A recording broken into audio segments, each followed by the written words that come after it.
It seems in fact all about how others see me. After the big glimpse experience happened, there is for sure less identification with this, but seems as times that there is even more craziness in thoughts. For instance, if someone is irritating me, the thoughts are literally screaming like, hey, I'm the chosen one. You will get very bad karma by irritating me. Obviously, this story is not believed, even if the body is disturbed by it. Yeah. That's good that you don't believe those stories.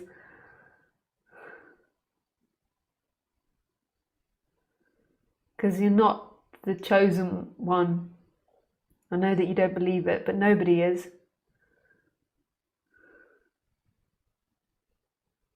No matter how many awakening experiences, there's nothing special about someone that's enlightened to someone that's not.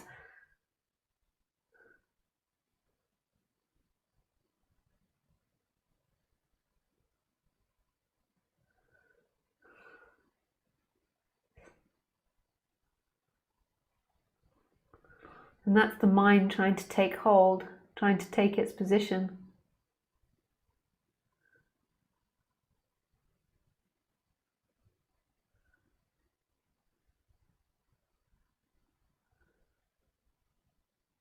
And those are some of the thoughts that concern me, that are in, like from last week when we were talking about the gurus. Those are some of the thoughts that are in the gurus that set up certain organizations. They must be, in order to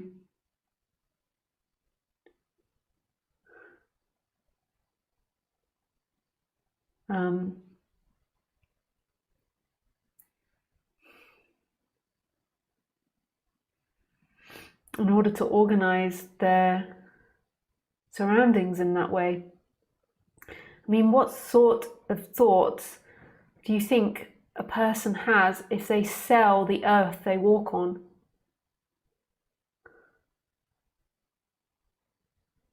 Or if they allow their organization to sell the earth they walk on? What sort of thoughts is that person having about themselves? Cuckoo, cuckoo, come back to planet Earth. Cuckoo, cuckoo. And then they're believed, and then other people validate them and believe them and buy it. Oh yes, this person walked on this earth. He is the next Messiah or Jesus. Cuckoo! I'm not opposed to there being an energetic resonance. Like, I do think that there is an energetic resonance when you're in somebody's energy. If somebody is expanded and free, then you're going to pick up on it. Just like if somebody is really tight and contracted and angry, you're going to pick up on that. But that's still an experience. When you go out of their space, you can't take it with you. Like, at the end, you've got to begin to see that in yourself. And it can be a support. So in these talks, really, my two teaching is that I'm teaching you in silence. Like, this speaking is coming out of nowhere, and you think it's about the words or understanding, but it's actually about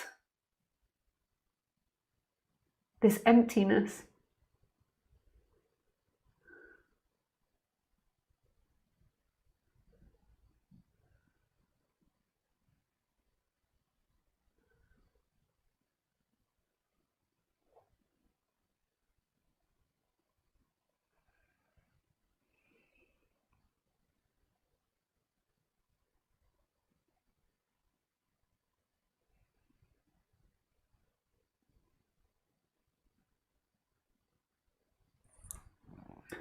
Thank you for your question. Hi, Lisa. From time to time, when having a conversation, the most strange, bizarre thoughts are passing by out of nothing, and they don't relate to the conversation. I'm curious if others have that same experience.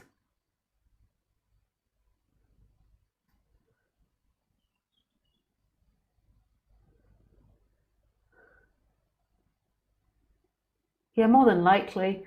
Like, thinking is really weird. Like, it thinks of weird things sometimes. Like, all types of weird things.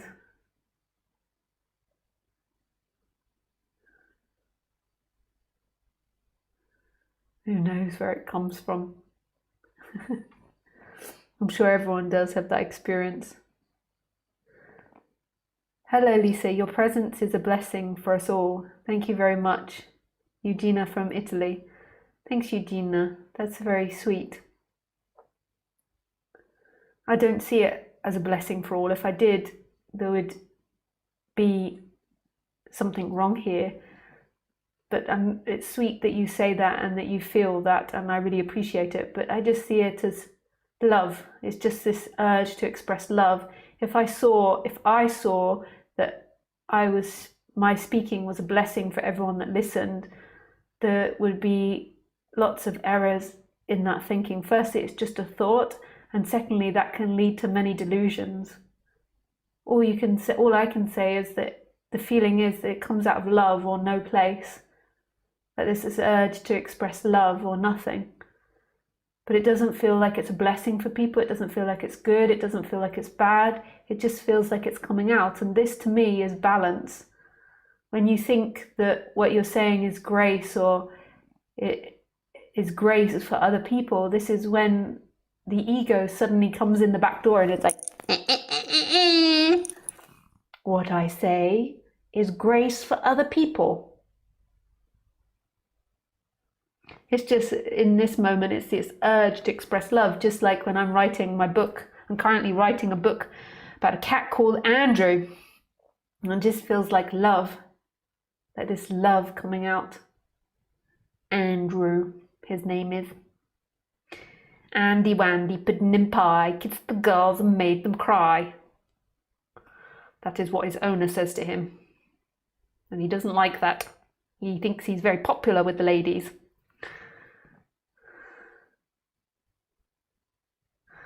Thank you, Lisa, with love. Really, it might sound like I know what I'm talking about, but the feeling is that it just comes out and I'm not really listening. There's just speaking happening, and it just amazes me that everyone seems to appreciate it and it makes sense, and that I come to the right points at the right time. Amazing, Lisa. I am on Wi-Fi at hospital with my mum. She's having an outpatient procedure today, and I'm listening to your live talk here now. Thank you, love, Iz. I love you, Izzy. I hope everything's going well there.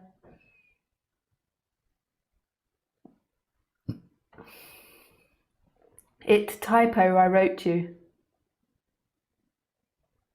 Just answered my question. I'm going to ask, even though you say we don't have free will, it seems as if we do have the ability to block energy love like God. But you just said consciousness creates the mind. So consciousness blocks the mind from being present. The mind can never be present, or the mind is always present. But you still think that the mind is a separate entity that can be present. What waking up is this movement back to this consciousness that's already here. There's something conscious of the mind. You think that an instrument that's coming and going like a robot, like boop, boop, boop, boop, can focus attention on with its free will and be present. But notice that there's something that's conscious of that mind. And that's who you truly are. And waking up is this energetic shift from being this mind that's always like, what can I do? What can I get? How can I get something out of this? To that empty looking that's here all the time, and it is in all things, and it's still, and it's free, and it's infinite, and it's here.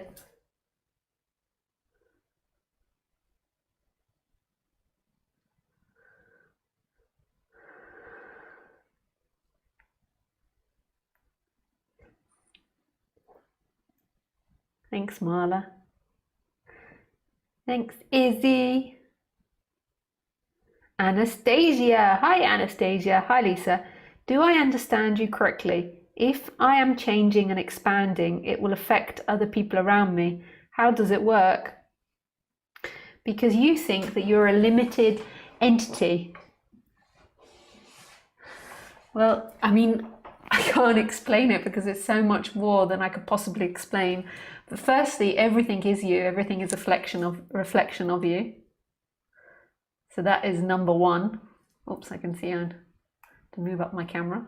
So number one, everything is you as consciousness, as wholeness. Everything you see, everything you experience is that emptiness of who you are, that empty looking. So that's one. And number two, that consciousness creates, it's experiencing this world through the sensory perception of the person. So you see others not as they are. You see others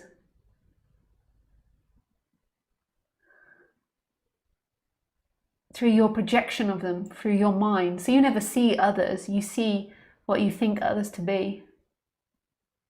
And if you think that person is an asshole, then more than likely they're going to be an asshole.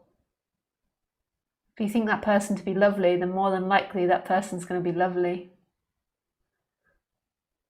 But people are so energetic, and like before, when I used to be tight and contracted, even though I don't mean to sound really vain here, I'm just being objective, but when I was younger, I was most probably fairly attractive to the opposite sex, maybe to some of the same sex. I'm not saying I'm super attractive, but there was a certain amount of attractivity to men, from men towards me. And then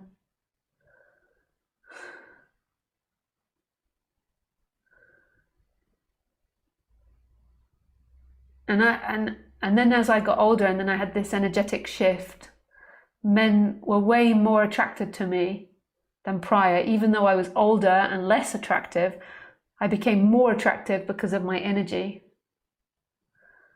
So I understand that when I walk around in a white body, and I understand that I get positive feedback because of the way I look, but it just wasn't the case here.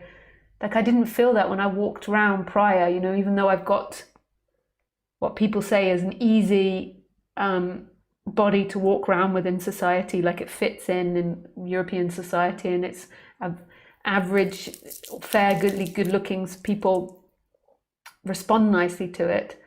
It wasn't that way for me. It was when my energy changed and my heart began to glow, then people responded to me with that. And yeah. And it also was confusing for me, because if you look at someone with love and with trust, then what can happen is they can present that to you, is that love and trust. So you look at them and you see light in them, and then they can begin to respond. And that actually was a little bit dangerous for me at first, because I didn't understand that what I was seeing wasn't necessarily the way the person was when I wasn't with them. So even though they could be showing me their best self, not through effort, but just because it's like a resonance of energy, like in the background, they maybe weren't actually like that. Like, so in another situation, that took me a while to understand, but it's the same. So if you go to someone, if you're glowing with positivity and you see them as light and you see them as love, my God, is that going to profoundly affect how that person responds to you? But also, it's like what you want, you get. So if you want love, that's what you get.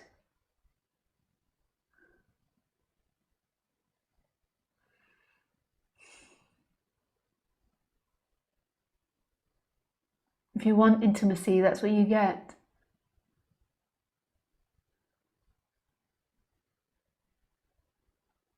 So after that shift, that was what I wanted from people, so that's what began to happen.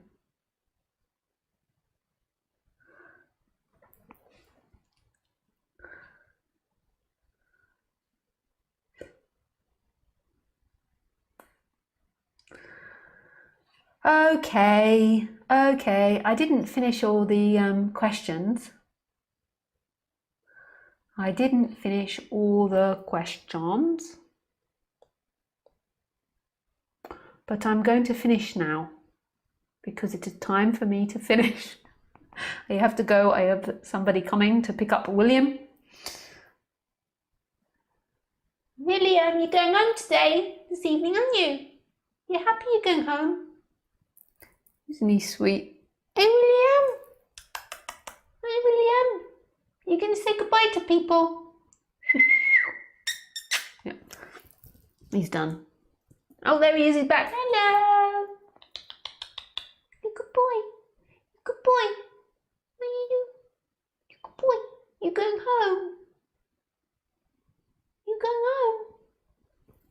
Okay, so I'm going to go. Thank you so much for being open and sharing and honest and willing to explore. I really enjoyed doing this with you. I will be here again on Sunday, so you can send those questions that I didn't respond to at 6 p.m. French time. French time. Au revoir, my loves. Goodbye.